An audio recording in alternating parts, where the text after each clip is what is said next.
Wichita, Kansas, a city once known for its small-town charm, where church bells marked Sundays and families felt safe behind unlocked doors.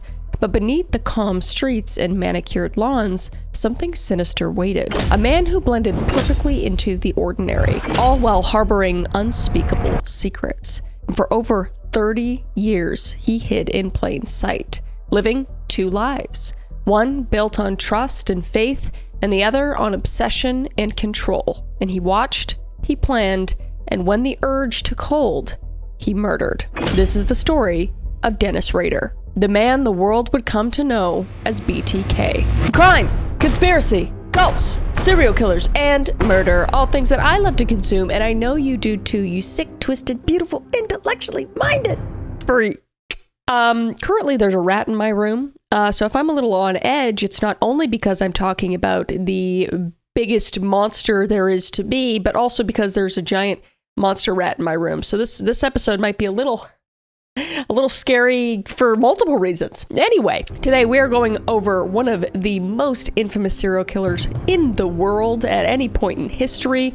So without further ado, let's unbuckle our seatbelts, go Mach 5 down the highway, slam on the brakes, and bust through this windshield into this horrifying case together.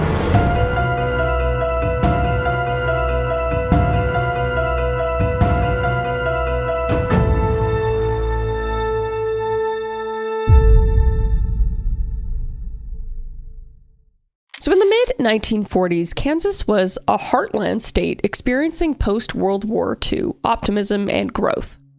Wichita, in particular, had boomed during the war as the air capital of the world, turning out military aircrafts, and notably the B-29 bombers, and drawing thousands of new residents for factory jobs. So by 1950, Wichita's population swelled to around 168,000 people, up from 114,000 in 1940. That's a lot of people. And this was due to the wartime influx. And the war's end in 1945 brought a sense of hopefulness. Returning veterans settled down to start families, aided by the GI Bill, and new suburbs, schools, and churches sprang up amid a spirit of confident post-war growth.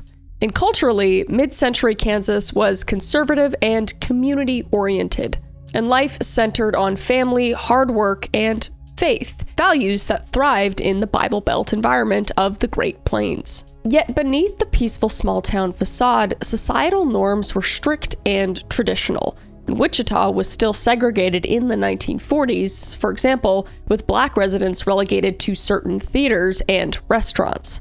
And this was the world that Dennis Rader's parents inhabited, a world of church on Sundays, neighborly trust, and post-war prosperity, and blatant racism, all of which would form the backdrop for the arrival of this child, Dennis Rader. So Wichita in the 1940s was a city in transition, evolving from its Wild West cowtown roots in a modern industrial hub. The downtown bustled with department stores, theaters, and diners, while the outskirts saw new housing for factory workers. And aviation companies like Boeing and Beechcraft and Cessna had expanded massively during the war, and then scrambled to reproduce their production in peacetime. And meanwhile, church congregations grew alongside new neighborhoods, reinforcing the area's strong religious culture.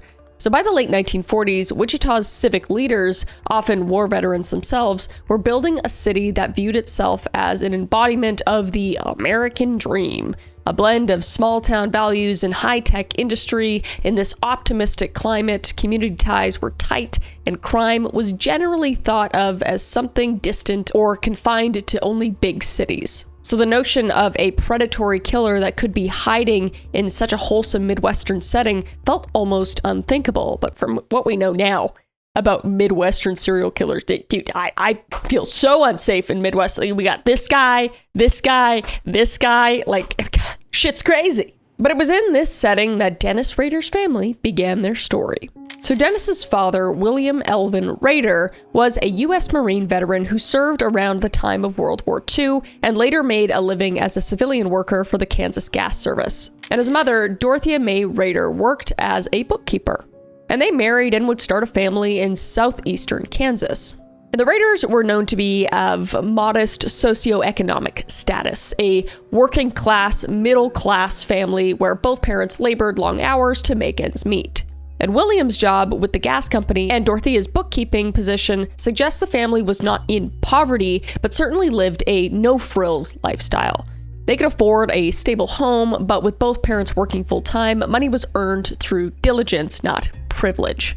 And this work ethic was typical of Kansas families rebuilding after the war. And religion was a cornerstone of life for the Rader family and their entire community. William and Dorothea were devout Lutherans, and they were active members of the Zion Lutheran Church in Pittsburgh, where infant Dennis was baptized. And the Lutheran faith, a Protestant denomination with Germanic roots, basically a denomination of Christianity, was common in that region of Kansas, and it stressed moral living and church fellowship and obedience to God's commandments. But growing up in the late 1940s and 1950s, Dennis Rader would have been steeped in culture that encouraged clean living and neighborly kindness. And the Raders likely attended Sunday service without fail and observed traditional values at home. And as a strict and God-fearing patriarch, William Rader expected discipline and respect from his children. And neighbors later described him as firm, but not the kind of stern religious father figure that was not unusual in mid-century America. And in the broader Wichita area, a strong sense of community meant that people and culture prized safety and trust. And ironically, it was exactly this trusting environment and emphasis on appearing upstanding that would enable someone like Dennis Rader to hide in plain sight for so long. But in the 1940s, no one could have imagined the dark path that lay ahead. So the stage was set in wholesome, conservative Kansas, and the future BTK killer was born into what appeared to be a completely normal, God-fearing family.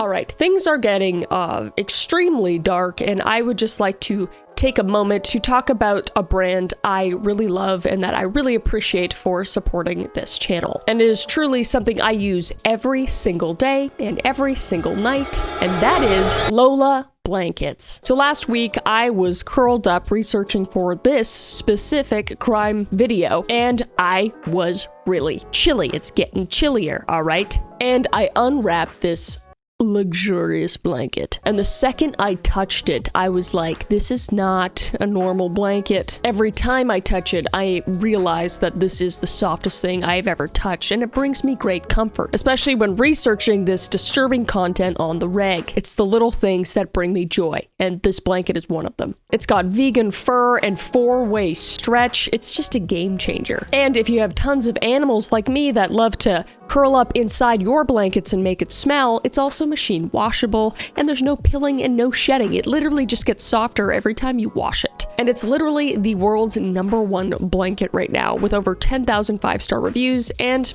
I get why. Plus, with the holidays coming up, this is the best gift. I would love if I received 5 more of these. There's no complaints. So if you have that impossible to shop for person, solved, dude, solved. It's thoughtful, luxurious, and they'll actually use it every single day. I got some of my family members the XL blanket, and I think they love me more now. So give the gift of softness this holiday season with Lola blankets. And for a limited time, our listeners are getting a huge 40% off their entire order at lolablankets.com by using code CCCM at checkout. That is a huge discount. So just head to lolablankets.com and use code CCCM for 40% off. And after you purchase, they'll ask where you heard about them and just say it was this channel. I really, really appreciate the support from you guys and from Lola Blankets. Doing this kind of content is rough on YouTube, to say the least, but it's with these sponsors that I can keep doing this show, so it means the world that you're listening, so it means a lot. So go check out Lola Blankets, get a great gift for yourself, and support the channel. Thank you so much to Lola Blankets for sponsoring this video, and let's get back to it.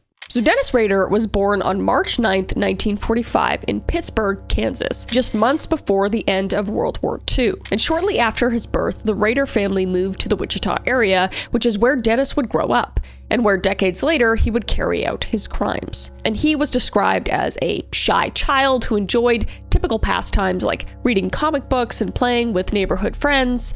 And as the oldest of 4 brothers, Dennis sometimes shouldered the responsibility of looking after his siblings. I know how that feels. I'm not the serial killer part. I babysat my siblings and stuff. I can't relate to him on any other level. other than that anyway. But family and friends and neighbors later remembered the Rader boys as polite and ordinary kids raised in a very normal, benign family upbringing. So the nurture aspect to Dennis Rader is quite different than what we see in other serial killers. There's always like a mix of both, but with him, it seems to be more just nature. He was just born into the world to spawn a Satan, it seems. But regardless, all the boys attended Riverview Elementary School in Wichita, and Dennis was noted to be an average or slightly below average student with an introverted personality. And he wasn't especially social, and he tended to be quiet and kept to himself, never causing much trouble at school. And in many ways, he appeared to be just another Midwestern boy next door. A quiet, unassuming child, as one criminologist put it. However, even during these early years, there were subtle warning signs of the deviance brewing within him. And he would later admit that, quote, "Probably even when I was in grade school, I sort of had some problems. Fantasies, probably more than normal," unquote. Red flag number 1. And one eerie childhood incident in particular seemed to spark young Dennis's dark imagination, because when he was a little boy, his mother got her finger accidentally caught in a sofa spring and became stuck. So naturally, she panicked and yelled for Dennis to run and get help. The sight of his mother trapped and terrified, pleading helplessly, had an electrifying effect on the boy. Red flag number 2. I'm going to count that as 5, actually, so we're at 6 now. So instead of empathizing with her fear, Dennis felt a strange thrill at seeing a woman in distress. His mother, in particular, which is horrifying. And Dr. Catherine Ramsland, who later extensively interviewed Rader, recounted that, quote, "It was exciting to him to see a woman helpless," unquote. And in this moment, quote, "became imprinted in his mind," unquote, planting the seed of his lifelong obsession with trapping and controlling women. But little Dennis eventually did get help for his mother, but the incident was a formative one to say the least. And from then on, the image of a woman trapped and helpless and looking to him in terror was ingrained in his fantasies. And he was a child at this point, and he's realizing that, like, I don't know. Just note to self, if you got a little kid and you get stuck and he's just like staring at you like this, I'd get him some help, I think. So as he grew into adolescence, Rader's private deviance escalated beyond mere fantasies. And by his own later admissions, Dennis began, say it with me, the number one thing most serial killers do: they torture animals. So hang or cats and dogs in secret for his own twisted pleasure. And this classic red flag behavior, I think, let's give it another 10, we're at 16 now, just went unnoticed by adults at the time. Because kids will be kids, you know? What happened to Buster? He's just hanging from the tree, but Dennis didn't mean it. He's just being a boy, you know? Or whatever. It's horrifying. I'm laughing. I'm very uncomfortable right now. But all this just foreshadowed the violence to come. And puberty only intensified little Dennis's disturbing inner world. And by his early teens, he was regularly daydreaming about tying up girls and having complete power over them.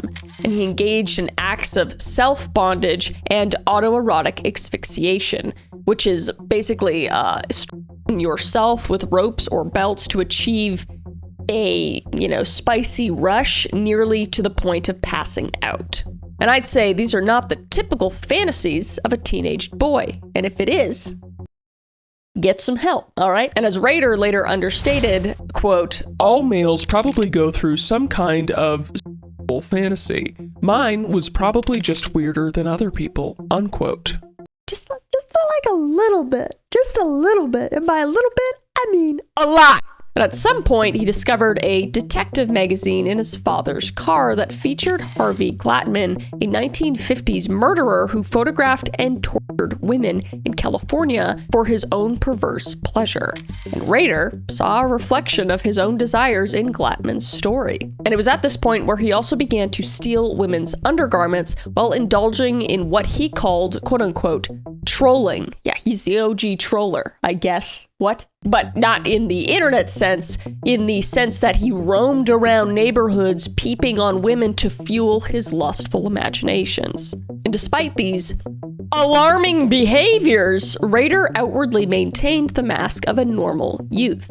And he continued participating in positive activities that bolstered his wholesome image. And he was involved in the local Boy Scout troop and became proficient at tying knots. More on that later. And he was also active in the church's youth group and attended service with his family every week. And those who knew him casually saw only a quiet church-going boy who never got into serious trouble. But at home, though, there was some emotional turbulence, and Dennis felt somewhat neglected by his mother, who, according to him, didn't pay much attention to the children and often left them in the care of their grandparents.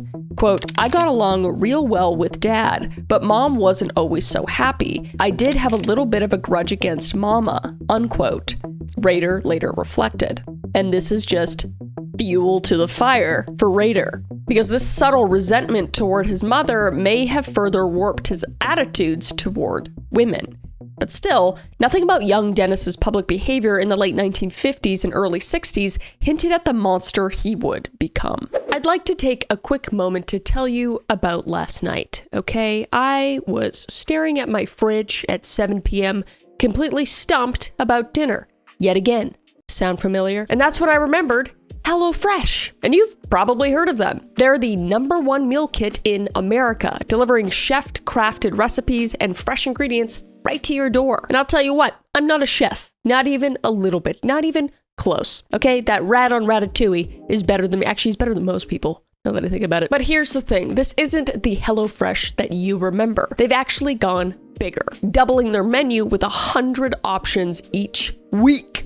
That's impressive, including recipes from around the world. We're talking bigger portions that actually fill you up. And they're healthier too, with over 15 high-protein recipes weekly, which is important to me. I like my protein. Featuring grass-fed ribeyes and lamb chops, plus new veggie pack dishes with at least 2 veggies per serving. And tastier. Okay, I'm just gonna say they're tastier. You get steak and seafood delivered every week at no extra cost as well, with triple the seafood options. And perfect fall recipes like classic beef chili or honey glazed pork tenderloin. Oh, my mouth is watering. And seasonal produce I'd never think to buy myself, like leeks, broccolini, Italian eggplant. And I personally use HelloFresh because, like I said, I don't know how to put a meal together, so this makes it so much easier for me. And it's truly transformed my weeknight dinners. Because I don't want to think about it. I'm too busy thinking about all this other dark stuff about true crime. I just want to get into my kitchen and not have to think at all. And I can do that with HelloFresh. So if you want to experience a stress-free meal kit, go to HelloFresh.com/CCCM10FM to get 10 free meals plus a free breakfast for life. That's 1 per box with an active subscription. That's HelloFresh.com/CCCM10FM for 10 free meals plus free breakfast for life. Thank you so much to HelloFresh for supporting this channel and sponsoring this video, and let's get back to it. So Dennis would graduate from Wichita Heights High School in 1963 without incident. And to the community, Dennis Rader was just another local boy entering adulthood now. A somewhat withdrawn kid, perhaps, but essentially a normal and unremarkable child. Or now, young adult, as one account later summarized. But behind the timid demeanor lurked violent fantasies that were growing stronger and stronger by the day. So after high school, Rader drifted through early adulthood in search of direction, all while the side of his psyche continued to develop in secret. And he enrolled in college and attended Kansas Wesleyan University for a short time.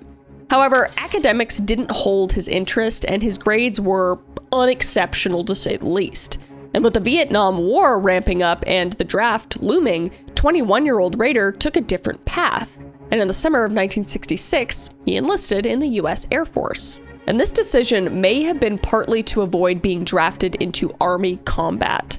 And joining the Air Force allowed him some choice in his fate during the war years. So he went to Texas to complete basic training and tech school before his station at Brooklyn Air Force Base in Mobile, Alabama. And he worked as an antenna installer and maintenance specialist during his time there.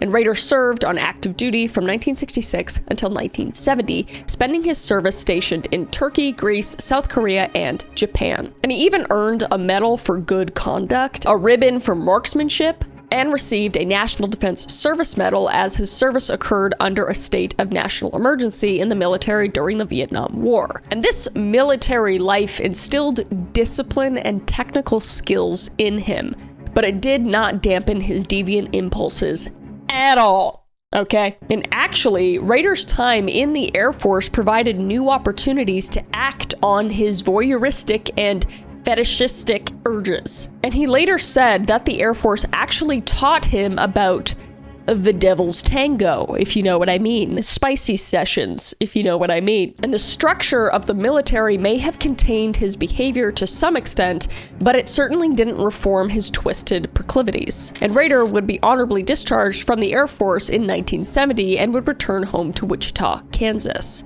So now, in his mid-20s, he tried to settle into normal civilian life. And a major positive change came when he met a young woman named Paula Dietz. Now, Paula was a church-going bookkeeper who knew Dennis's parents from their Lutheran congregation. And Dennis's father introduced him to Paula at church soon after Dennis came home from the service. And the two hit it off and began dating. Run, Paula, run! So, unfortunately, Dennis married Paula in a simple church ceremony, beginning what appeared to be a typical Midwestern marriage.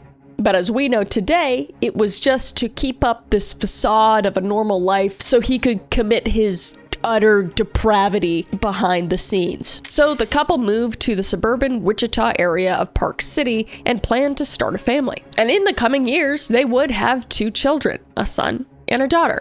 And to outsiders, the Raders were the picture of normalcy. Exactly what Rader wanted. A hard-working husband, a loving wife, and eventually a boy and a girl, all living in a modest house on a typical suburban street. And in the early 1970s, Rader struggled a bit to find stable employment, but he eventually landed on his feet, and he took a job on the production line at the Coleman Company, which was a camping gear and outdoor equipment manufacturer in Wichita. But by 1973, he left Coleman for what he thought was his dream job, which was assembling small aircraft for the Cessna Company. Because aviation was booming in Wichita and working at Cessna paid really well. And that same year, with his career seemingly progressing, Rader decided to further his education. And after earning an associate degree in electronic engineering, he enrolled at Wichita State University in the fall, aiming for a degree in criminal justice. This guy, unfortunately, is very, very dedicated to being the best criminal he could be. And perhaps in some corner of his mind, which this is what I think, Rader fantasized about law enforcement, which is a profession of control and authority over people. Specifically, can be women, you know? It's all kind of fitting together. Not to mention, he would learn how law enforcement works and the criminal justice system so he could just maneuver his way around like a snake. So Dennis's life seemed full of promise. He was a newlywed, working toward a college degree, active in church groups, and described as a reliable, ordinary young man. But the cracks were starting to show beneath the facade. And late in 1973, Dennis Rader's tenuous hold on a normal life began to slip.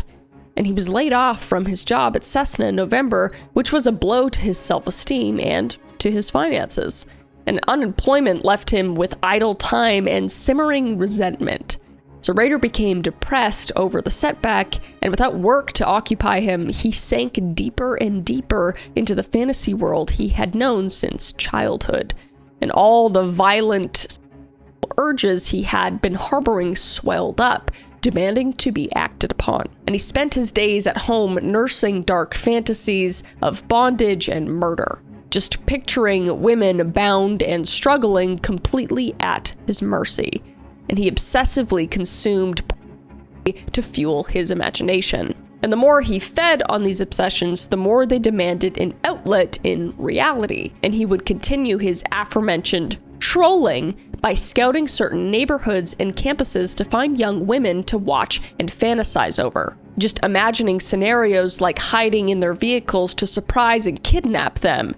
And he would even physically stalk lone women in grocery stores. Just the ultimate creep. So by the end of 1973, the dark side of Dennis Rader was in full control of his mind. And he, quote, was ready to act on his twisted desires, unquote, no longer satisfied with fantasy alone. So in early 1974, he made the fateful decision to cross the line from fantasy into actual violence. And he had already attempted at least one failed kidnapping or attack before his first murder. And it was an aborted plan involving a young bank teller that didn't pan out. But the failed attempts only emboldened him to try again. And Rader had spent years training himself in his mind how to be a predator without getting caught. And he knew how to tie knots, how to quietly break into a house, and how to wear gloves and leave no fingerprints. And scariest of all, he knew how to kill and carry out his darkest desires. So now, unemployed and spiraling, he had time to stalk potential victims, and the urge to kill had become overwhelming. So as he embraced his darkest fantasies, Rader stood on the brink of unleashing unspeakable horror on his community. All while his wife Paula and everyone around him remained utterly unaware of the monster growing inside him. I'd like to take a quick break from the very dark and very disturbing to talk about something a little more light, something a little more fluffy, okay? And that is my cat, all right? And it's starting to get colder, right? And now she's discovered that if she sits on the heating vent and meows really loud, more of a scream really, I will give her extra food. She's basically trained me. And that food is Smalls. Thank you so much to Smalls for supporting this channel and sponsoring the video. But honestly, my cat cannot live without Smalls. And for a limited time, you can get 60% off your first order plus free shipping when you head to smalls.com/cccm. And if you don't know what Smalls is, it's protein-packed recipes with preservative-free ingredients you'd actually find in your fridge. And starting with Smalls is super easy. You just share info about your cat's diet and preferences, and they send a personalized sampler. So no more random guessing at the pet store. My kitty cat, she's a little bit picky, okay? So she really appreciated the sampler pack. And I did a taste test once and put Smalls next to her old cat food, and she went straight to Smalls, like didn't even hesitate. So it was good to know that I was feeding my cat something she really wanted, and that's also really good for her. Plus, 88% of cat owners reported overall health improvements. And my cat's coat, which is long and luscious, is so much softer now. And this is huge, way fewer hairballs, and she produces a lot of hairballs usually, okay? So, what are you waiting for? Give your cat the food they deserve. And for a limited time, because you are a crime, conspiracy, cult, and murder listener, get 60% off your first order plus free shipping when you head to smalls.com/cccm. That's 60% off your first order plus free shipping when you go to smalls.com/cccm. Thank you so much to Smalls for supporting this channel and sponsoring the video, and let's get back to it. So on January 15th, 1974, Rader's long-held violent fantasies became a reality in one of the most brutal family murders Kansas has ever seen. That morning, he put together what he called his hit kit, a bag containing a gun, knives, ropes, tape, plastic bags, and tools for breaking into a home. And he had selected his targets. And this was the Otero family, who had recently moved into his neighborhood. Rader had become obsessed with 34-year-old Julie Otero and his daughter, Josephine. And he admitted he, quote-unquote, lustfully noticed Julie and especially Josephine, considering the young girl the primary target of his twisted plan. Just a sick piece of shit. So for weeks, he stalked the Oteros from afar, learning their routines, and he fantasized about the moment he would strike. And finally, he could wait no longer. And on that fateful morning, just after 8 a.m., Rader approached the Otero house, convinced that only Julie and Josephine would be at home. And he slipped into the backyard and quietly cut the telephone line, making sure that they couldn't call for help if anything went wrong. And armed with a pistol, Rader entered the house through an unlocked back door. And inside, he was startled to find not just Julie and Josephine, but also Joseph Jr. and 38-year-old Joseph Otero Sr. But despite this unexpected complication, Rader pulled his gun and asserted control over the family immediately. And speaking calmly, he lied to them that he was a criminal on the run who needed food, money, and a car. So to think on the spot like that, you had to imagine that he went through every single scenario that could have happened and had a backup plan for that, an A, B, C, D plan for everything. And the Oteros, unaware of his true intent, believed they were dealing with a desperate robber rather than a sadist. So using his cold, authoritative demeanor, Rader managed to bind the wrists and ankles of all 4 family members without immediate incident. But once they were helpless, he revealed what kind of monster he truly was. And with all 4 Oteros tied up and at his mercy, Rader methodically began to kill them one by one. And first, he would slip a plastic bag over Joseph Sr.'s head and tighten it, watching as the man suffered. And Joseph Jr. would meet the same fate, while his mother and sister looked on in horror. And Julie would beg Rader to stop hurting her family, because she was sitting there completely helpless, and the mother would meet the same fate, dying of strangulation. When he was done with that, Rader turned his attention to Josephine, the girl who had been his true target all along. And he would separate Josephine from her mother, taking her down to the basement. And this is where Rader would prepare a noose and use it on the girl. You can put that together. And he would attach the noose to a sewer pipe on the ceiling. And in his own words, while he was asked why he did this, he coldly replied, quote, "I thought it would be interesting to watch her die," unquote. Again, nobody's life matters more than anybody else's, but I hate talking about kids. I don't like it at all. And after he was done with that, he decided to take that moment to indulge himself. Again, I don't want to say any more on that. You can understand what I'm saying. Because at the end of the day, this was all about control and pleasure for him and how he got pleasure from control. And after he was done, he then collected a few personal items from the home as souvenirs and casually cleaned up and left the crime scene. And then he allegedly took the Otero's family car to a Dillon's grocery store parking lot, and realizing later that he had left a knife in the backyard, he went back to remove that piece of evidence. So in a matter of minutes, an entire family had been wiped out, and Rader had bound, tortured, and killed 4 innocent people in pursuit of his perverse, disgusting fantasies. And the Otero family murders shocked Wichita to its core. Joseph and Julie's 3 older children, who were at school during the massacre, came home that day to find their parents and siblings dead. It was just a nightmare that made no sense. I can't even imagine how those kids felt finding their family just massacred. It's absolutely heart-wrenching. And the crime puzzled police for its sheer brutality and apparent lack of motive.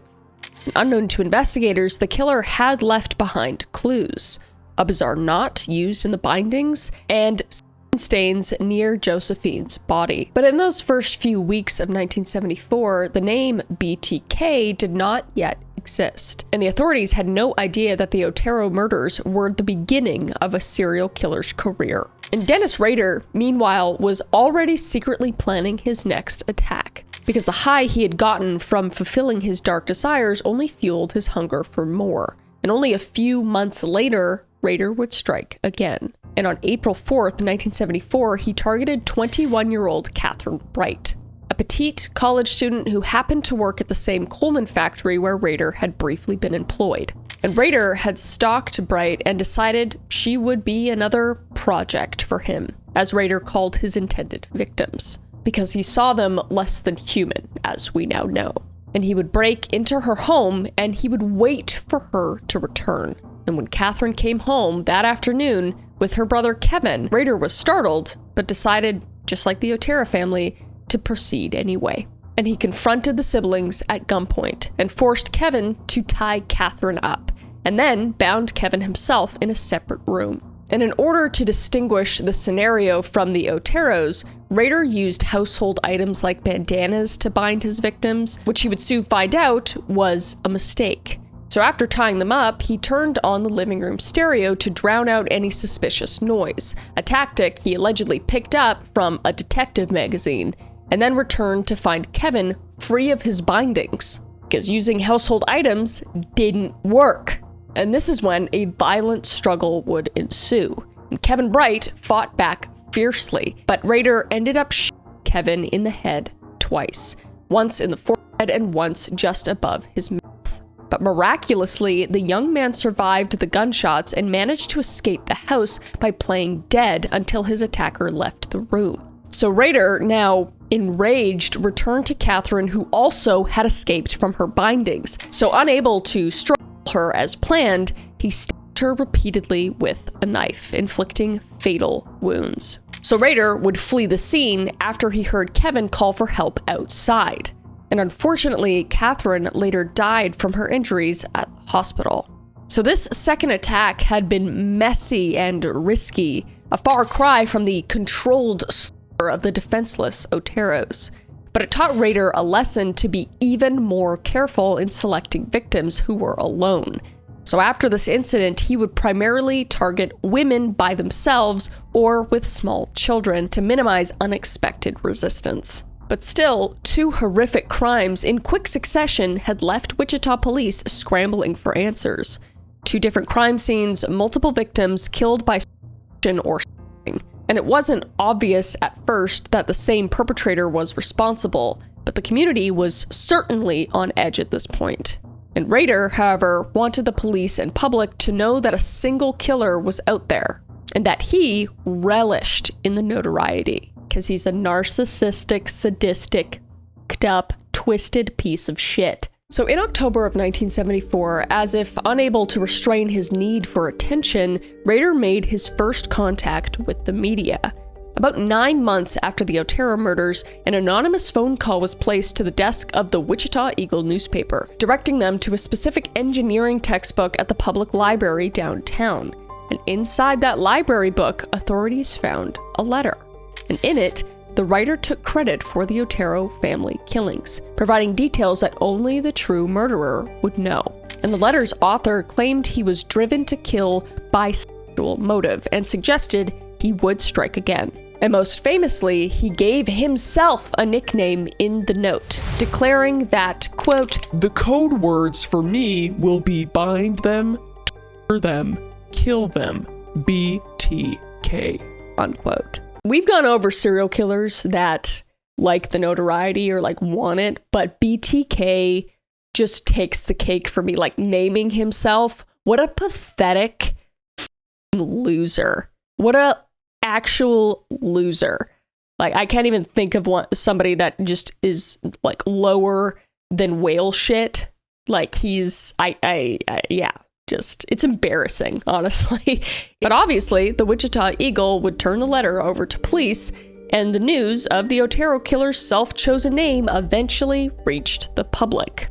And law enforcement, upon reading this letter, knew they indeed had a serial killer in their midst, one who was seeking recognition. And the BTK killer had introduced himself. And after the Catherine Bright incident, there were no known BTK murders for nearly 3 years. And it's possible Rader attempted other crimes that didn't succeed during this interval, but the first confirmed murders after 1974 came in early 1977, so quite the cool down period. And on March 17th, Rader randomly selected a young mother named Shirley Ruth Relford as his next victim. And the encounter was initiated in a disturbingly casual way, because he originally had a different target, but when they weren't home, he went about finding a different one. And Rader spotted Shirley's son, Steve, walking home with a loaf of bread from the store and approached him, pretending to be a detective looking for someone. And he asked Steve if he recognized the people in the photo, showing a picture of his wife and daughter, which Steve misidentified as his mom and sister, because he's 6 years old. And the boy then led him back to his home. Like, Dennis Rader is just a epitome of evil. I just... So, upon arrival, Rader showed 24-year-old Shirley the same photo and then forced his way in at gunpoint. And inside were Shirley and her 3 children, Steve and 2 siblings, all under the age of 8. And Rader initially attempted to tie all of them up, but binding the children proved to be difficult. And in a twisted act of quote-unquote mercy, he put the 3 kids in the bathroom and barricaded the door, and reportedly giving them toys to help them stay comfortable before threatening to shoot them if they left the bathroom. But he had no intention of sparing Shirley, however. Rader would bind the terrified woman and would strangle her with a cord. And allegedly, she was actually sick and threw up before being bound, and also requested water, which he gave to her before finishing the job. And he later admitted that he intended to kill the children as well, but fled the scene after the phone rang and they said it was likely someone who was scheduled to visit soon. So the Relford children had survived by sheer luck. And thank goodness. But I mean, just being in a bathroom and then your mom, that happening to your mother, and then going through life having that happen. I mean, again, my heart just always goes out to people having to live with that trauma, and obviously the victims as well, but like the people that are so young and that have to live with that trauma throughout the rest of their lives. Like, I can't even imagine. I cannot imagine what that's like. So this horrifying crime underscored BTK's cruel modus operandi, or MO, targeting a woman at home, binding and strangling her, and showing indifference to the collateral trauma inflicted on any children who happened to be present. So by now, Wichita authorities recognized the pattern of BTK's bind or kill signature, and the public was growing very fearful because a serial killer was stalking the city. And BTK's next known victim was 25-year-old Nancy Jo Fox. Rader had stalked Nancy for a period of time in late 1977, noting her schedule and routine. And on the night of December 8th, he finally struck. And Rader would break into Nancy's home, and he would wait for her to come home from her evening job. And when Nancy arrived, she screamed at Rader and threatened to call the police. And he calmly told her that the phone lines were cut and she would not be able to call for help. And then he also told her of his intentions. And he told her that he wanted to restrain her, photograph her, and her. So Nancy cooperated initially out of pure fear of just trying to survive. And Rader even let her smoke a cigarette and use the bathroom before it all began, giving her a sense of comfortability, like she could maybe make it out, like he was maybe just a freak who wanted to get off on taking photos and stuff. But little did she know he had something much, much worse planned for her. So once she returned from the bathroom, partially undressed as demanded, he forced her to lay down, and she resisted as he attempted to remove her clothing and handcuff her, questioning the necessity of it, to which he replied that it was part of the thing, and it wouldn't work unless he used the handcuffs. And that's when he proceeded to wrap his belt around her neck. And that's when he repeatedly tightened the belt and loosened the belt so she would pass out and then wake up again, and then pass out and then wake up again, until she ultimately passed away in the process. But this time, Rader made sure the murder of Nancy Fox got the attention he craved. And the morning after killing Nancy, he himself placed an anonymous call to the police from a payphone, directing them to find her at her home, as he wanted the body discovered quickly. And in addition, in early 1978, Rader sent a long, taunting letter to a local television station, KAKE-TV, and to the Wichita Eagle Beacon newspaper, formally taking credit for the several murders. And in this letter, he listed details of 7 victims. The Oteros counted as 4, plus Bright, Relford, and Fox, and suggested a number of macabre pseudonyms for himself, complaining that the authorities needed to come up with a good name for him. Again, just like the most pathetic human being to ever exist, basically. Or he's in a big group of those people, but he's definitely one of them. But ultimately, he repeated the one that stuck, which was BTK. And he also famously vented, quote, "How many do I have to kill before I get a name in the paper or some national attention?" Unquote. Pathetic. And this brazen provocation worked. And the press published BTK's letters, and Wichita's citizens were thrown into a panic. Because a serial killer was not only on the loose, but he was openly mocking the police and threatening to strike again. And by 1978, BTK was a name that induced terror across Kansas and the nation. And little did they know that the killer lived among them as an ordinary family man. And for a long stretch of time after 1977, it seemed BTK had vanished. But in reality, he was entering a deceptive hiatus, blending back into civilian life, while his murderous persona went underground for a while. So after the frenzy of his first murders, Rader did something many serial killers do not. And frankly, just don't have the willpower to do. I'm not giving him any sort of credit or anything, but he's just very methodical in what he does because he is a sadistic, pathetic, psychopathic POS, right? But he stopped killing for several years. And from the end of 1977 through the early 1980s, there were no more bodies attributed to BTK. And this period lasted roughly 8 years. And to investigators at the time, it was baffling. And investigators had to think, did the killer die, or was he imprisoned for another crime, or did he just move away? But in truth, Rader was very much alive and free in Wichita, but he had receded into the facade of a normal life. And in these years, Rader focused on work, family, and community, the very things that kept him looking like a model citizen while his dark desires simmered beneath the surface. And in 1974, almost the same time as the first murders, Dennis Rader had found steady employment with ADT Security Services, a company that installed home alarm systems. Just an extremely cruel irony, as BTK's reign of terror led frightened Wichita residents to invest in security alarms. The serial killer himself was often the technician coming to their homes to set up the systems. Absolutely horrifying.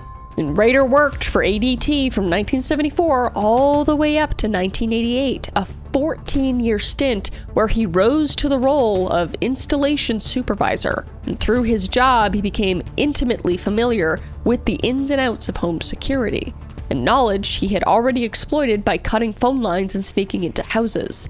And co-workers later recalled that Rader was not particularly well liked at ADT because he was seen as an arrogant micromanager who did his job, we did our job, and nothing more. He had no desire to have repertoire with his employees or co-workers. But there was no hint that this uptight alarm installer was secretly the BTK killer. And this job kept him busy during the day and provided cover for any odd behavior around neighborhoods, because he could always claim he was on a service call. And on the home front, Rader maintained the charade of being a devoted family man, and he and Paula welcomed their first child, Brian, born sometime in the early to mid-1970s. Some sources say 1975, others say it's unknown, and their daughter, Carrie, in 1978. So during the late 70s and early 80s, Rader was busy raising toddlers and then school-age kids. By all accounts, he was a loving father, supposedly, and he was a Boy Scout leader and active in Boy Scout activities. And the same skills he excelled at in Scouts were a grisly part of his crimes. But in the Scout context, Rader was just seen as an enthusiastic dad volunteer.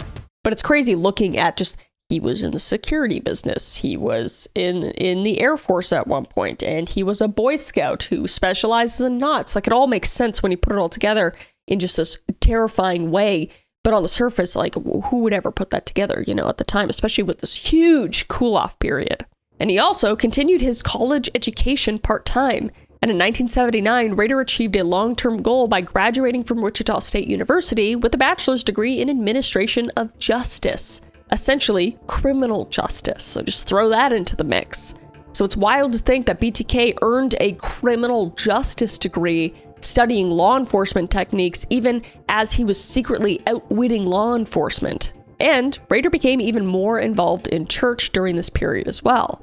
And he and Paula were dedicated members of the Christ Lutheran Church in Park City, and Rader volunteered for various church duties and joined the church council. And to his fellow parishioners, Dennis Rader was the reliable man who would usher on Sundays and step in to help with whatever needed when asked. And that was the depth of his deception. Even as the congregation prayed for the unknown BTK killer to be caught, the very man sat among them quietly saying, "Amen." And during these dormant years, BTK's case gradually went cold for the police. Leads dried up, and with no new murders after 1977, some in Wichita hoped the killer was gone for good. But little did they realize the killer was very much present, just temporarily taking a break. But still, Rader's inner compulsions did not disappear, and he later admitted that he continued to indulge in what he called fantasies throughout the 1980s, because I can't even imagine committing all those things and then just not being able to do anything in that time period. I would never believe that he didn't do anything. But during this time, he said he relived his crimes and planned for potential new ones. And he had kept trophies from his victims, such as jewelry or underwear, and would use these to fantasize. And at home, hidden from his family, Rader engaged in elaborate autoerotic sessions, where he would dress in women's clothing or masks stolen from victims, tie himself up, and take Polaroid photos of himself bound and gagged. Again, just a pathetic psychopath. But essentially role-playing his own victims to recapture the ecstasy of the murder. But these secret behaviors kept his dark side satisfied for a time, perhaps preventing him from killing again immediately. So the monster was sleeping, but it wasn't dead yet. And that's not to say Rader didn't come close to killing during the off years. There were a few near misses, apparently. And one of the most notable was the Anna Williams incident in 1979, where Rader had stalked 63-year-old Anna Williams and broken into her home at night, intending to kill her when she returned. But by sheer luck, Anna stayed out later than usual at a dance class, and Rader, frustrated, eventually left her house before she got home. So infuriated by being deprived of his prey, he later mailed Anna an anonymous poem titled, "Oh Anna, why didn't you appear?" hinting that he was the one who had been in her house and laminating that his perfect plan was foiled. Straight up horror movie. What? Oh my, I would leave the country if I got a letter like that. Oh my God. And to be fair, I actually did. Looking back, I actually did. I got a creepy letter similar to that at a house that I lived in Canada, and I'm in a different country now. So there you go. Yeah. And there were likely other aborted projects in those years that we may never know about. And since the victims either escaped or Rader lost his nerve. For instance, BTK's journal entries later suggested he trolled many potential targets, but often backed out if conditions or timing weren't just right. Because he was cautious. He was a predator who could exercise patience.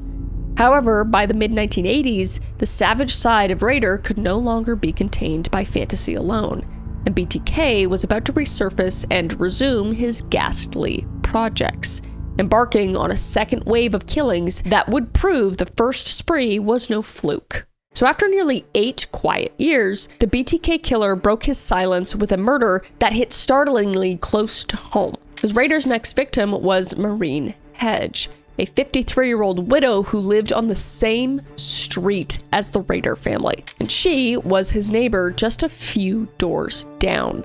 And in 1985, Rader decided it was time to kill again, and he set his sights on Maureen, his next project, just to see if he could kill a neighbor and get away with it. It was a challenge, if anything, for him. So on the night of April 27th, Rader attended a Boy Scouts outing, establishing an alibi of sorts, but he faked a headache, claiming he needed to go to bed early, and sneaked away. And he then drove to a bowling alley, ordered a quick drink, and faked a drunk call to a taxi that dropped him off down the street from Hedges' house. And Rader then cut her phone line and broke into the house, hiding until she returned. And Marie returned sometime later with her boyfriend, forcing Rader to wait an extended time in the closet. Yeah, he's the guy that waited in the closet. That's why we all look in the closet. But all I could ever think about is BTK. Just, again, nightmare fuel. So once the boyfriend left and Rader was confident that she was fully in bed for the evening, he left his hiding place and turned on the bathroom lights. And Maureen awoke, frightened, and began to make a scene. And that is when he appeared and bound her with handcuffs and would strangle her to death. But after acquiring her car keys and a few mementos, Rader did something that was unlike any of the murders he had done before. And he took the victim's body from the crime scene.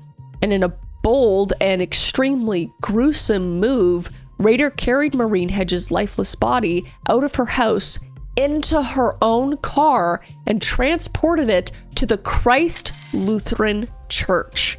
The very church he attended, because that's how confident he was. That's how pathetic he was.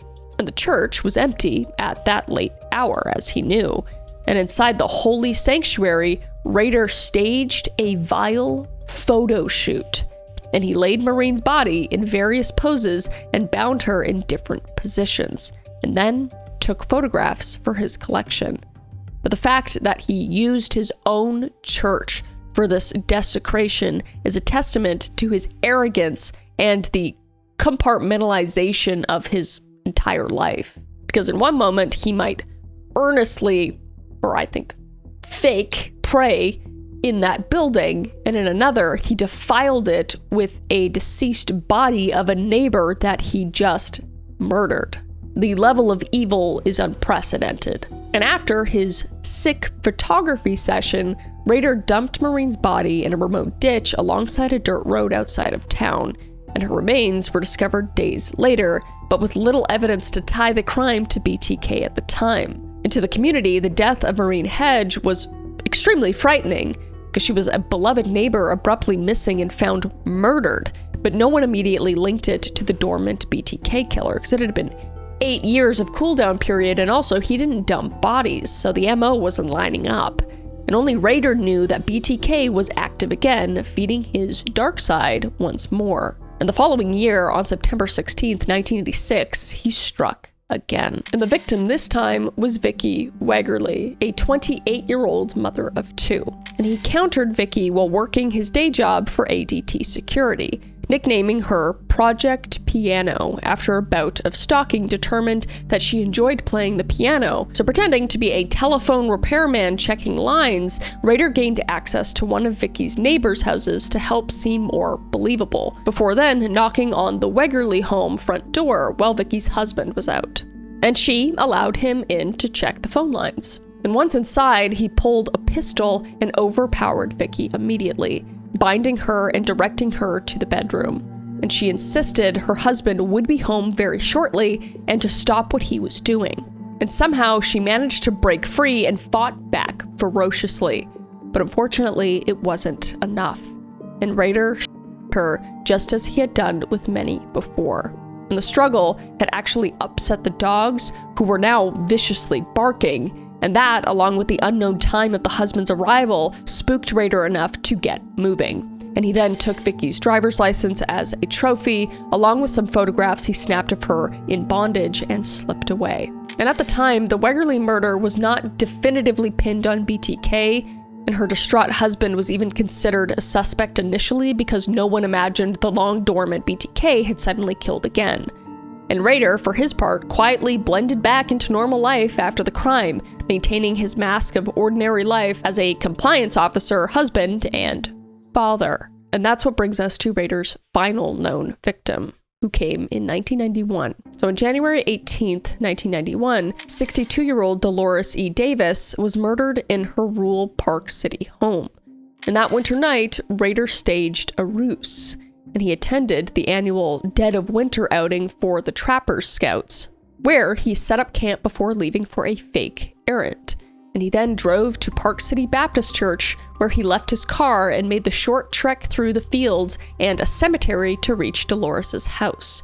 And wasting no time, as it was very cold, Rader threw a cinder block through the glass door to gain entry, and Dolores awoke in a panic to find an unknown man in her home. And initially, he fed her a lie similar to what he had told the others, that he only intended to rob her and steal her car. So she initially denied his request, but after informing her of the weapons on his person, she quickly shifted to a cooperative demeanor. So as he tied her up, Dolores began to suspect that Rader would not simply be robbing her, and she began to plead for her life. And that is when he would strangle her with pantyhose. And during the struggle, she had mentioned, whether true or not, that someone would be arriving to the house soon, which forced Rader to abandon his initial plan to take photos with her. So after carrying Dolores's deceased body to her own car, he drove out to a wooded area and tossed her body beneath a bridge. And Rader later returned to the dump site to take more disturbing photos. At one point, dressing Dolores's body with a grotesque female mask and posing her, just to satisfy his fantasies for later recall. And her body was found about 2 weeks later by a 15-year-old boy and his dog. So the murder of Dolores Davis would turn out to be the last BTK's known series of 10 killings. And after Dolores's murder, he decided to stop killing. Perhaps middle age made him cautious, or perhaps there was something else at work in his dark, disgusting mind. But in any case, from 1991 onward, BTK went completely silent. And for the next 13 years, Wichita's infamous boogeyman seemed to have simply vanished. But unbeknownst to everyone, the killer was still right there in Park City. And Dennis Rader continued living his ordinary life, assuming that he had gotten away with all of it. And the cases of unsolved BTK murders went cold, just filed away as unsolvable until or unless the Phantom Killer resurfaced. And for over a decade, he did not. And the citizens of Wichita slowly breathed easier as the 1990s went by with no BTK incidents. But the story wasn't quite over. So from 1991 until 2004, Rader led what appeared to be an utterly normal life, as we know. He was the proverbial pillar of the community, and these were the years when BTK became a fading memory in Wichita, while Rader himself settled deeper into his double life as a husband, father, church leader, and public employee. So if it wasn't for his eventual capture, one could easily have imagined him living out his days as an unremarkable suburban grandfather. Yet even during this long hiatus from murder, the darkness in Rader did not disappear. It merely just found different outlets. So after leaving ADT in 1988, he had a brief stint working for the US Census Bureau in 1989. And then, in 1990, Dennis Rader landed a job as a compliance officer and animal control dog catcher for Park City, the small municipality where he lived. And the position actually started overlapping with the tail end of his killing spree. Because as a compliance officer, Rader's job was to enforce city ordinances, things like lawn upkeep, stray animal complaints, and housing codes. And he took to this role with zeal. And residents who encountered Officer Rader often found him just power drunk. And he had a reputation for being extremely strict, even bullying, especially towards single women who he would cite for minor infractions. And a female co-worker at Park City, Mary Capps, recalled that Rader was a nightmare of a boss. Quote, mean, controlling, he micromanaged everything, unquote, making her walk on eggshells daily.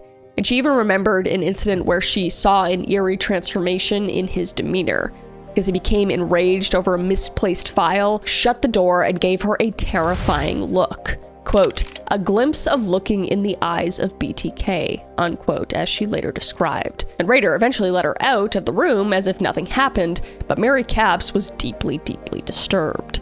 and she filed repeatedly grievances against Rader, but his superiors dismissed her complaints because outwardly he was a respected church-going family man. That means nothing if you're being a piece of shit. Rader's need for domination found an outlet in his mundane job, lording his minor authority over neighbors and colleagues. So it's quite possible that exercising control as a compliance officer helped keep his homicidal urges at bay for a while, and in a sense, he could play God with someone's pet or property code violation instead of murdering, which I guess is better, but this guy needs to be thrown into the depths of hell at this point. But this behavior, in retrospect, was a glimpse of Rader's true nature leaking out in socially acceptable context, as he could torment women under the guise of doing his job, savoring their discomfort in a way that echoed his violent domination of victims, albeit on a smaller scale. Meanwhile, Rader's family life progressed in an apparently wholesome way, and his son and daughter grew into teenagers and then young adults in the 1990s. And by the late 90s, both children left home for college and careers. And those who knew the Rader family saw a proud father who just loved his children. And he taught them to fish and camp, attended their school events, and imparted moral lessons. Quote, "My dad was the one who taught me my morals, right from wrong," unquote. His daughter Carrie later said, reflecting the sad truth that she never had an inkling of his double life. And to her dad, he was just dad, the man who gave piggyback rides and danced with her. And Paula and Dennis remained married, and there was no sign of marital discord visible to outsiders. The family continued their deep involvement at Christ Lutheran Church. And Rader served many years on the church council through the 90s, guiding church business and even sometimes leading prayers during services. And he would eventually become president of the council in 2005, and parishioners respected him as a steady, long-time member. And if you were to list the characteristics of a model citizen, Dennis Rader's resume in the 90s would check nearly every single box, which is absolutely horrifying. He's a veteran, college graduate, steady job, family man, church leader, scoutmaster, neighborhood watch captain. It was an astonishing camouflage for the fiend inside. And privately, however, Rader's deviant impulses did not lie completely dormant. And though he abstained from murdering anyone during these years, he continued to nurture his fetish for bondage, torture, and terror using proxies and mementos. And investigators later discovered that Rader kept extensive journals and boxes of memorabilia from his crimes hidden in his home, and what he called the mother lode. And he would write about his past murders in detail, fantasizing over them to relive the thrill. And he also still had the driver's licenses of Vicky Wegerle, and some jewelry and clothing from other victims, and the disturbing photographs he had taken of Maureen Hedge and Dolores Davis. Periodically, Rader would take out these trophies to mentally transport himself back to those moments of power he had over his victims. And he also continued his escalated self-bondage activities as well. And in the privacy of his basement or remote locations, Rader would tie himself up and pose for photographs, wearing those women's wigs or masks, and sometimes dressing in the stolen underwear of his victims. Definition of a monster. And in one such Polaroid later found, Rader had bound himself to a chair wearing a woman's blonde wig and a dress taken from victim Dolores' house. And through these bizarre rituals, Rader could live in the moment for years without killing, as one detective put it, using the final memories of his victims as fuel for ongoing gratification. And it is harrowing to realize that while the city of Wichita moved on from BTK fear, Dennis Rader was still very much BTK in his secret moments, feeding the monster within so that it stayed satiated. But the dormant years nearly ended early on a few occasions. Apart from the 1979 Anna Williams near miss, after which Rader did not kill again until 1985, there are indications BTK considered other victims in the 90s, but just didn't follow through. And as mentioned, Rader referred to potential victims as projects or PJs, and he had a list of them. And one such possible target was his own employee, Mary Capps, the one he closed the door on and gave her the deadpan, terrifying serial killer stare. And Mary later wrote a book called My Boss Was BTK, I Was the Next Victim, claiming she believed Rader might have been on the verge of harming her.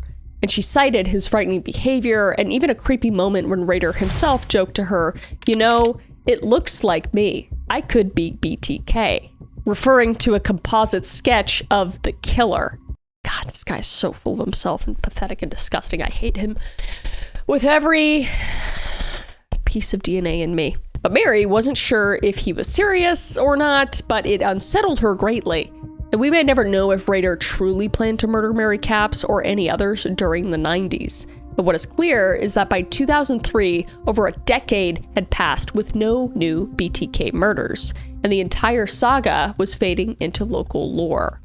And many of the younger generation in Wichita only knew of BTK as a scary story from the past, something their parents talked about. However, law enforcement had never forgotten, and the BTK case remained officially open but ice cold.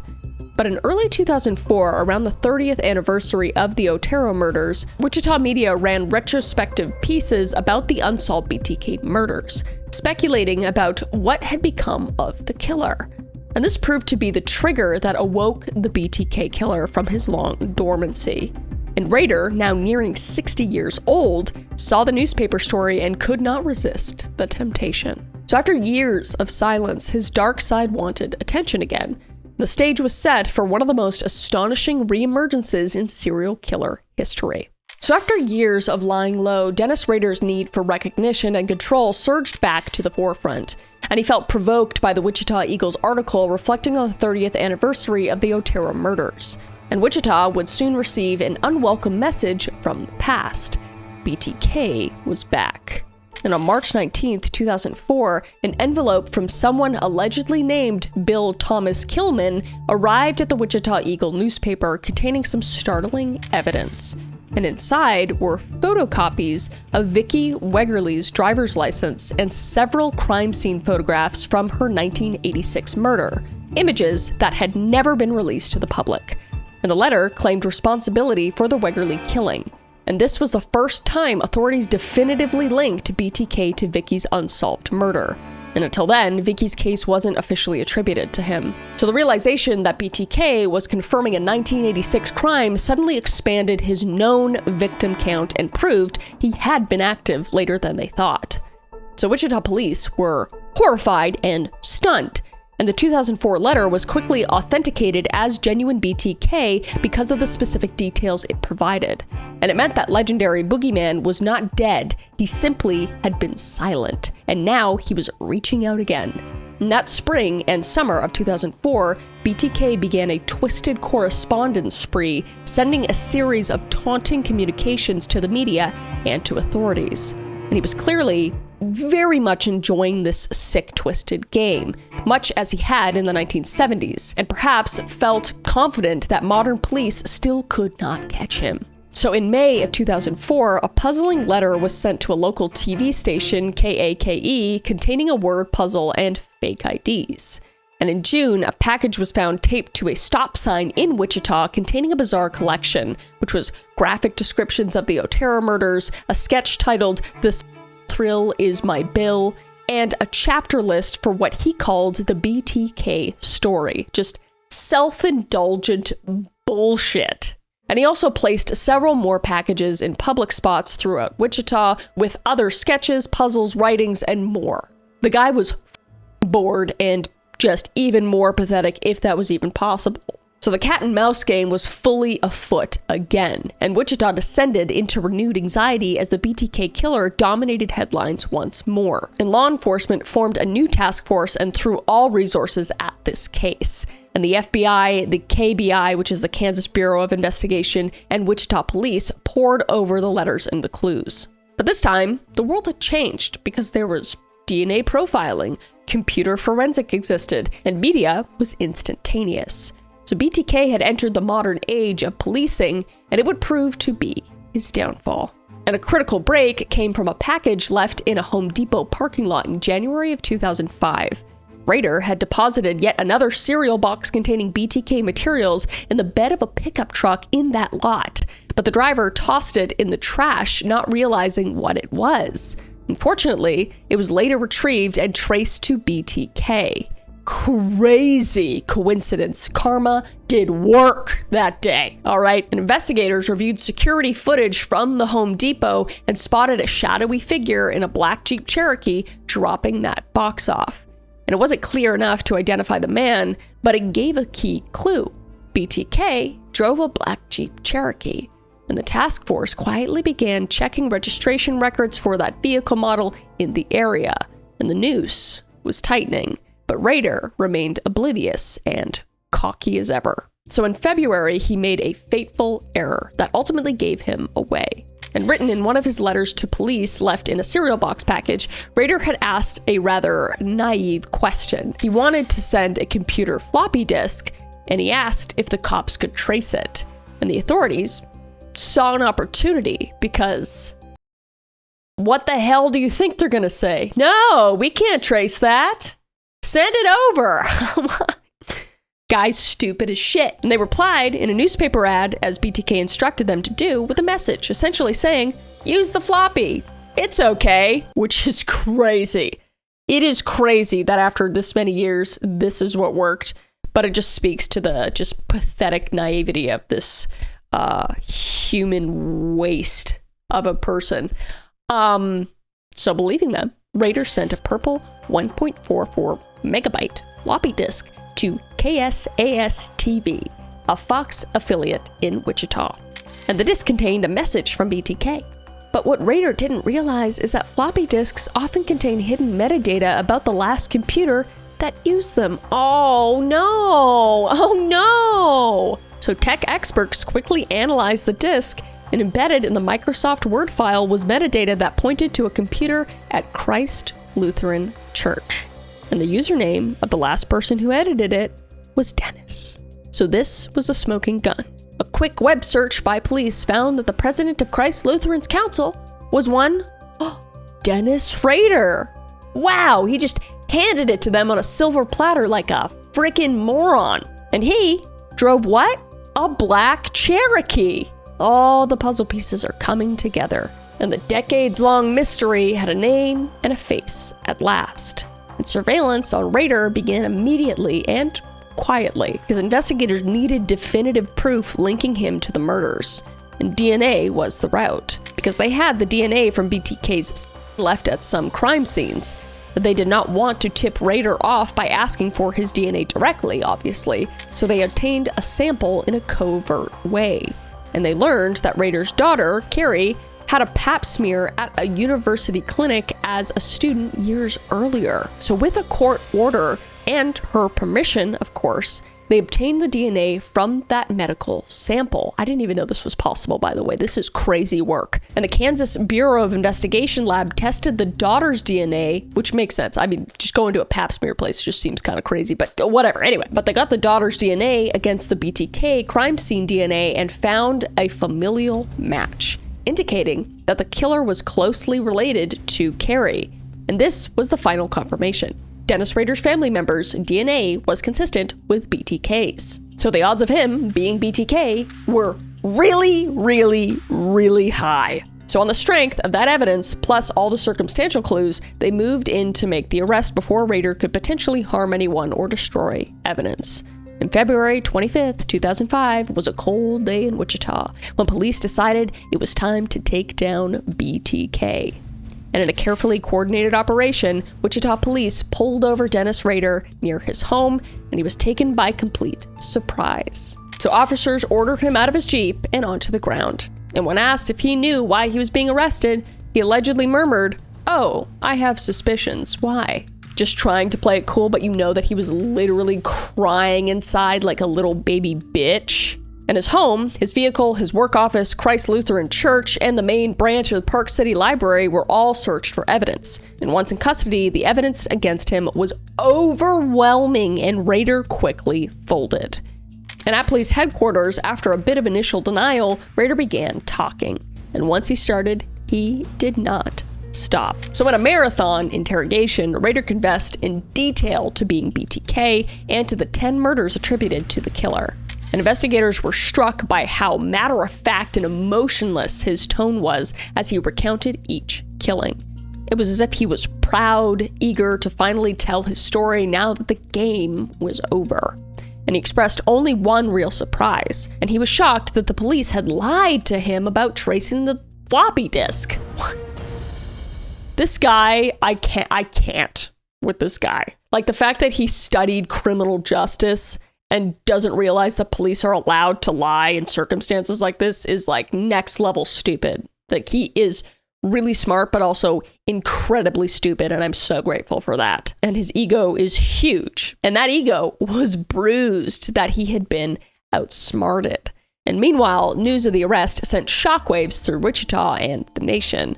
And for Wichita residents who remembered the terror of the 1970s, it was almost surreal to learn BTK had been living among them as a seemingly ordinary man. And for Rader's friends, coworkers, and especially his family, the revelation was devastating, and no one close to Dennis had any clue of his secret life, besides Mary Capps, probably.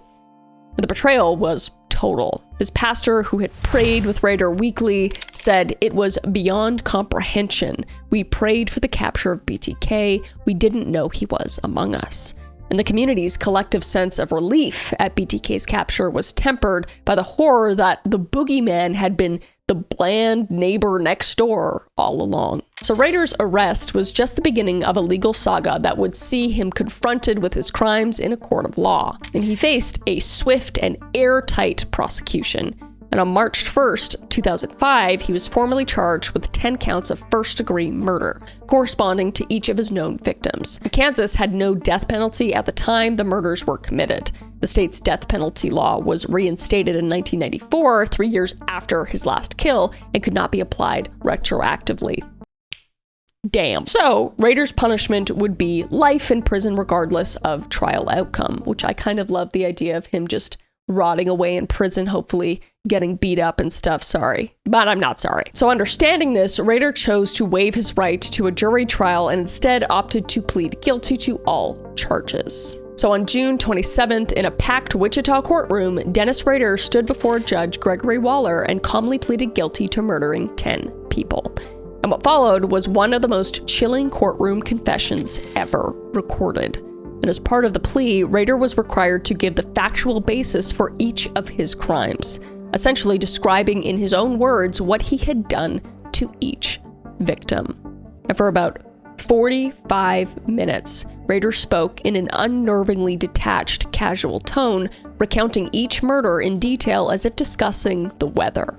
And he described how he tied them up and put bags over their heads, and how he locked kids away, and so on, and so on. And his voice was emotionless and clinical, even when describing the death of the younger victims. And at times he used his familiar phrase, projects, to refer to his victims, and hits to describe the murders, like he was recounting a work project. And the bizarre courtroom monologue stunned those present. It was the ultimate revelation of the banality of evil.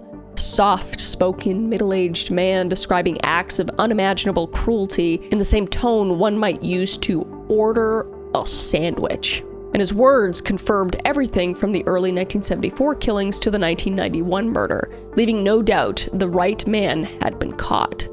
And Rader expressed that he had fantasies that drove him and that he couldn't stop himself.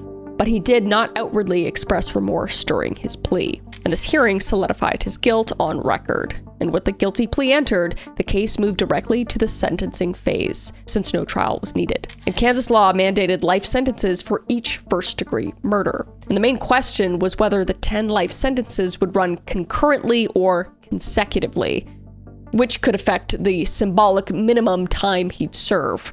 Practically, at Rader's age, any life sentence meant he would die in prison. But Judge Waller had discretion and was inclined to impose the maximum severity. Before he did, however, the court allowed the families of Rader's victims to give victim impact statements. And this took place on August 18th. And it was an emotionally wrenching proceeding And one by one, the survivors, including children, siblings, spouses of the victims, stood only a few feet away from Rader, the absolute pathetic monster, and poured out their pain and anger. And they wanted him to know the devastation he caused. And Beverly Plapp, Nancy Fox's sister, spoke through tears about the eternal grief of losing Nancy. Quote, "Nancy's death is like a deep wound that will never heal. As far as I'm concerned, Dennis Rader does not deserve to live. I want him to suffer as much as he made his victims suffer. This man needs to be thrown in a deep, dark hole and left to rot. He should never, ever see the light of day." Unquote. Absolutely. Absolutely. This is what it should be, in my opinion. Just rot in a dark hole, never see the light of day, get the minimal amount of food to survive, just so you could survive. But just a painful existence. That is what he deserves. That is what he deserves. And I'm not going to say sorry for that. That's just true. And Carmen Otero, who was 15 when she came home from school to find her parents and siblings murdered, unleashed raw fury at Rader. And Kevin Bright, the young man who survived being shot in the head during the Catherine Bright attack, delivered a statement so gut-wrenching that some of the courtroom broke down. And he described the trauma and the guilt he carried for not being able to save his sister. All the while, Rader sat at the defense table, mostly just avoiding eye contact, occasionally welling up with tears, but saying nothing. And the prosecution also presented additional evidence during sentencing to ensure Rader received the harshest possible penalty. The detectives testified to some of Rader's more grotesque behaviors, illustrating the depth of his depravity. And Captain Sam Houston of the Sedgwick County Sheriff's Office recounted how Rader's gruesome fantasies were fueled by the final moments of his victims' lives. And he revealed that Rader had a journal where he described how he savored the moment a victim was bound and helpless. That, quote, "It was this moment when the victim was tied and bound," which gave Rader the greatest thrill. And to underscore this, the prosecution showed the court some of Rader's secret photos of himself, including one where he was seen wearing a woman's mask and blonde wig tied to a chair with bindings. And other photos showed Rader dressed in victim Dolores Davis clothing and a female mask bound in various poses. I imagine he was utterly horrified and embarrassed in these moments, and I revel in it. And these disturbing pictures demonstrated how far Rader went in reliving the murders and how twisted his mind remained even years later. And the courtroom gasped at these revelations. And that same day, Judge Waller pronounced the sentence. Citing the extreme cruelty and the lasting harm to the community, he ordered the maximum 10 consecutive life sentences, one for each murder. And in Kansas, a life sentence for a crime in the 1970s and 80s carried a minimum of 15 years. Life means 15 at the time, also known as hard 15, and for later crimes, a hard 40 for the 1990s murders due to updated laws. So by running them consecutively, the judge ensured Rader would never even come close to a parole date, and the earliest theoretical parole eligibility for Rader added up to some 175 years in the future. So there's no way he is ever getting out. And Rader would spend the rest of his natural life in prison. No appeals or leniency in sight. And in addition to the prison sentences, the court addressed financial and legal repercussions. And the state of Kansas sought to ensure Rader did not profit from his crimes in any way. Thank God they did this. Citing Son of Sam laws, which prevent criminals from making money off of book deals or media about their crimes. I will definitely do a video on Son of Sam at a different time if you guys want that. I think I just will anyway, because that's a crazy case, to say the least, and all the profiting and everything. Anyway, so he was not allowed to do that. And Kansas Attorney General filed liens to claim any of Rader's assets that could be used for restitution or legal fees. So Rader was ordered to pay nearly $42,000 in restitution to the victims' families for funeral costs and other expenses. I think that's extremely low, but that's just me.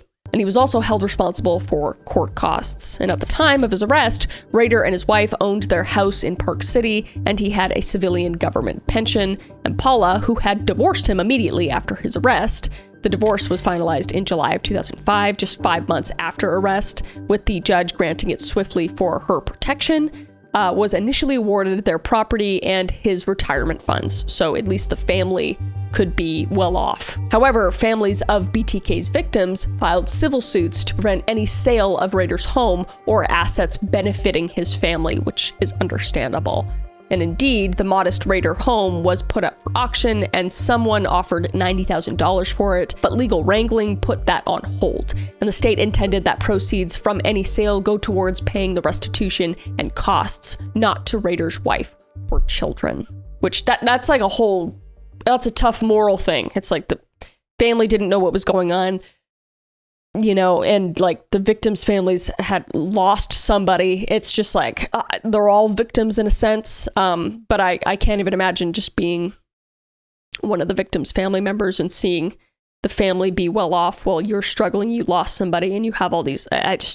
It's a whole moral dilemma. I don't even know what's right and wrong. So by late 2005, Judge Waller had placed a hold on the transfer of the home's title until these issues were sorted. And in the end, any meager assets Rader had were consumed by legal battles, victim compensation, and government claims for the cost of his public defender. And the Kansas AG even filed a lien to recover the cost of Rader's court-appointed defense attorneys. So financially and legally, Rader was left with nothing, which was exactly what the families wanted, which makes sense to me. And victims' relatives and public commentary expressed that Rader should not profit or receive comfort from what remained. So justice in the courtroom had been served, and the BTK killer was condemned, and every possible measure taken to ensure his punishment was absolute. So after his sentencing, Dennis Rader was transferred into custody of the Kansas Department of Corrections to begin serving his 10 life sentences.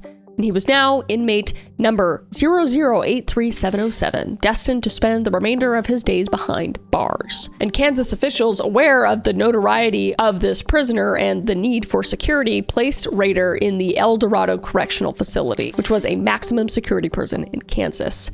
And on August 19th, 2005, just one day after sentencing, Rader arrived at El Dorado and was immediately put into administrative segregation, basically solitary confinement for his own protection, and to isolate him from harming or being harmed by others.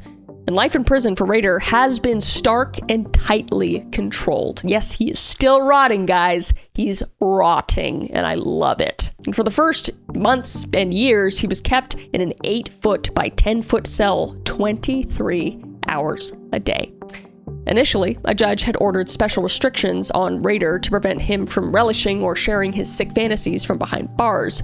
And the court ruled that Rader should not be allowed to possess, receive, or create any visual images of humans, beings, or animals, including drawings, due to fear he might derive pleasure from sketching violent scenes or communicating coded messages. And for a time, he was barred even from watching television or having magazines with pictures. However, these restrictions eased after about a year once Rader proved to be a compliant inmate. And through a privileged system for good behavior, he eventually was allowed limited access to TV, radio, and reading material by 2006 and 2007. And the prison administration concluded that completely sensory depriving him was unnecessary if he followed the rules. I don't agree. But still, Rader has remained in isolation, not integrated with the general prison population. And Rader, now in his late 70s, he turned 80 in 2025, has spent over 18 years in custody. And over that time, bits of information have emerged about his condition and mindset. And he's kept to himself, occupied by reading. The Bible and true crime books are known favorites, and writing extensive letters. Why the is he allowed to do any of that? That doesn't make sense to me, but what do I know? I'm just a YouTuber. So, indeed, BTK's penchant for communication did not entirely stop in prison, and he began corresponding with a few people on the outside, though under prison monitoring. And the most prominent correspondent has been forensic psychology professor Dr. Catherine Ramsland, who engaged in a multi-year exchange of letters and interviews with Rader. Ramsland even wrote a 2016 book based on it titled Confession of a Serial Killer, The Untold Story of Dennis Rader, the BTK Killer. And through these letters, Rader expounded on his life and crimes in the third person, sometimes referring to his murderous side as Factor X, giving Ramsland insight into his psychology. And he described early fantasies, the Oterocene, etc., and Rader revealed in the attention from Dr. Ramsland seeing it as a way to cement his infamous legacy.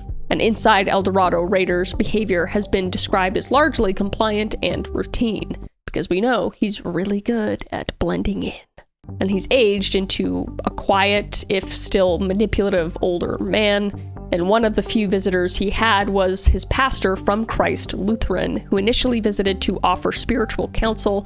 And Rader, interestingly, still allegedly considered himself religious, which is no words. I have no words. And Rader's wife, Paula, never spoke to him again after his arrest and secured that immediate divorce in 2005. And she and their son moved away and changed their names to avoid media attention. And his daughter, Carrie Rawson, struggled immensely with the revelation that her father was BTK. And for years, she suffered PTSD and night terrors and disorientation. And in her memoir, A Serial Killer's Daughter, she recounts how everything she thought she knew collapsed.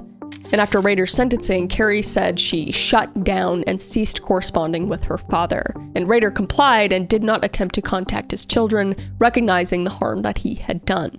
And for over a decade, Rader stewed in prison with minimal outside interaction beyond the Ramsland Project. But in 2021 to 2022, a surprising development occurred. And cold case detectives from Oklahoma and Missouri began reinvestigating some unsolved cases that they thought could be tied to Rader. And this was sparked by similarities in MO and a few hints from Rader's old journals. In particular, the disappearance of 16-year-old Cynthia Dawn Kinney in 1976 in Pawhuska, Oklahoma, and the 1990 murder of Shauna Beth Garber in Missouri caught investigators' attention. So in 2023, law enforcement even dug up portions of Rader's former property in Park City, searching for clues, perhaps items buried or hidden by Rader, and they recovered items of interest that are still under analysis, and named Dennis Rader as a prime suspect in those two unsolved cases. And this has not yet led to new charges as of 2025, but it has renewed interest in Rader's possible wider involvement in crimes beyond the 10 known murders. And notably, Rader himself has not confessed to those crimes, and he might not ever.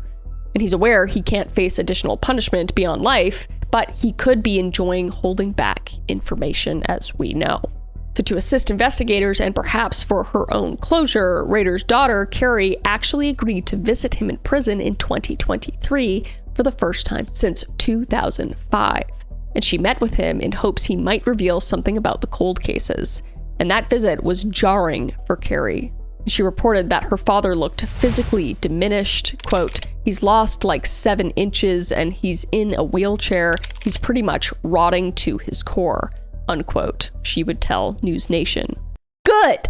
Not for her trauma. I can't even imagine what it's like being her and what she's gone through. But the fact that we hear that he is just slowly rotting away into the just dirt of a person that he is great to hear. But when she greeted him, she said, quote, "It took him a minute to process who I was. He didn't even necessarily recognize me." And at one moment, she saw the facade drop and glimpsed BTK in her father's eyes, which deeply unsettled her. And she left the encounter convinced that her father is where he belongs and that he is rotting away as he should. And in the broader media, Dennis Rader's case has remained a source of grim fascination, and numerous documentaries and dramatizations have been produced. And Rader has been portrayed in TV, movies, and subjected to countless podcast episodes and true crime shows. Hey, I'm one of them. And he's often cited in criminology discussions as a classic example of the masked serial killer, and the ordinary-looking family man who is secretly a psychopath. And from investigative techniques perspective, the BTK case has had a notable impact, and it highlighted the value of cold case persistence and modern forensics. For instance, using familial DNA from a pap smear to solve a serial killer case was an innovative move in 2005. And this foreshadowed the later wave of cases solved by familial DNA and genealogy.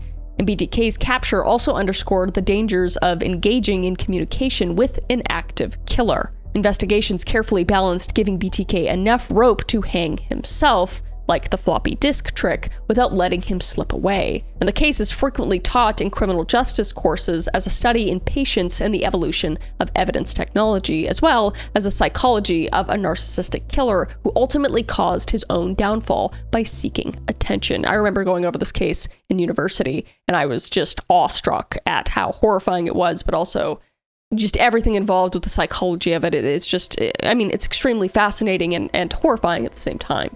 And profilers also revisited their assumptions, because Rader was unique in that he stopped killing for long periods. The notion of a dormant killer who isn't caught or dead was once controversial, and he also was older when he re-emerged, nearly 60 years old, challenging the idea that serial killers age out of violent behavior. The BTK investigation is credited with reinforcing the importance of interagency cooperation, like local police and FBI, etc., and improving how departments handle archival evidence and communications from unknown subjects. And today, Dennis Rader wakes up each morning in a cell at El Dorado Correctional Facility. And he's an elderly man, now reportedly in declining health, spending his time writing letters, drawing. He's allowed to sketch now, though he's monitored, and reading the Bible. And his identity as BTK is known to every guard and inmate, so he lives under watchful eyes. And one could say that the ultimate punishment for Rader is exactly what one victim's family member wished, and that is that he has been thrown into a deep hole, figuratively, to rot, likely plagued by the loss of control and power that he so cherished when free. No more peeking through windows, no more trolling for victims. His world is concrete walls and steel doors, and he will die as prisoner number 0083707, a fate fully deserved for the misery he wrote. And that is that for the case of prisoner 0083707. Just a waste of oxygen. He is rotting in prison, and I'm going to choose to remember him as that number, and I will choose to remember all the names of the victims. And my heart goes out to them as always. And if you would like me to go over any other specific case, let me know down in the comments. I always read the comments. And until then, please, please, please be safe. And I will see your beautiful face in the next video. All right?